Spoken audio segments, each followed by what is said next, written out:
விருதுநகர் மாவட்டம் சதுரகிரியில் உள்ள நீரோடைகளில் வெள்ளப்பெருக்கு ஏற்பட்டுள்ளதால் கோயிலுக்கு செல்ல பக்தர்களுக்கு வனத்துறை தடை விதித்திருக்கிறது. இது குறித்த கூடுதல் தகவல்களை நமது செய்தியாளர் ஜெயிலானி வழங்க கேட்கலாம்.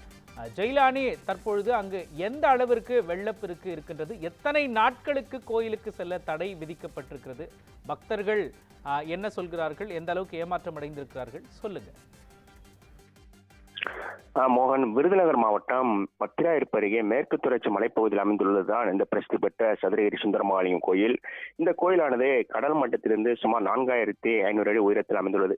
இந்த கோயிலுக்கு தினந்தோறும் பக்தர்கள் அனுமதிக்கப்பட்டிருந்த நிலையில் கடந்த 2015ஆம் ஆண்டு ஏற்பட்ட வெள்ளப்பெருக்கில் 10 பக்தர்கள் வரை உயிரிழந்தனர். இதனையடுத்து மாதந்தோறும் பிரதோஷம், அமாவாசை, பௌர்ணமி உள்ளிட்ட விசேஷ நாட்களில் 8 நாட்கள் மட்டுமே பக்தர்கள் கோயிலுக்கு செல்ல அனுமதி என்பது வழங்கப்பட்டு வருகிறது.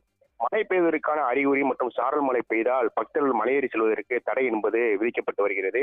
இந்த நிலையில் கார்த்திகை மாத பிரதோஷம் மற்றும் பௌர்ணமி முன்னிட்டு 13ஆம் தேதி முதல் 16ஆம் தேதி வரை மொத்தம் 4 நாட்கள் பக்தர்கள் மலையேறி சென்று சாமி தரிசனம் செய்யலாம் என வனத்துறை மற்றும் கோயில் நிர்வாகம் சார்பில் அனுமதி அளித்திருந்த நிலையில் கடந்த 2 தினங்களாக விருதுநகர் மாவட்டத்திலும் மற்றும் மேற்கு தொடர்ச்சி மலைப்பகுதியில் பெய்து வரும் தொடர் மழையின் காரணமாக சதுரகிரி கோயிலுக்கு செல்லும் ஓடைகளான சங்கிலிப்பாறை, வழுக்குப்பாறை, மாங்கனி ஓடை உள்ளிட்ட ஓடைகளில் வந்து வெள்ளப்பெருக்கு ஏற்பட்டதால் பக்தர்கள் கோயிலுக்கு செல்ல அனுமதிக்கப்பட்ட 4 நாட்களும் தடை விதிக்கப்படுவதாக கோயில் நிர்வாகம் மற்றும் வனத்துறை சார்பில் தெரிவிக்கப்பட்டிருந்தது. இந்த நிலையில் தற்பொழுது கோயிலுக்கு செல்லும் ஓடைகளில் வெள்ளப்பெருக்கு என்பது அதிகரித்து காணப்படுகிறது. இந்த தடை விதிப்பின் காரணமாக கார்த்திகை மாதம் பிரதோஷம் மற்றும் பௌர்ணமிக்காக பக்தர்கள் செல்ல அனுமதி வழங்கப்படாததால் பெரும் அசம்பாவிதம் என்பது தவிர்க்கப்பட்டுள்ளது. மோகன், விவரங்களையும் காட்சிகளையும் வழங்கியதற்காக நன்றி ஜெயிலானி.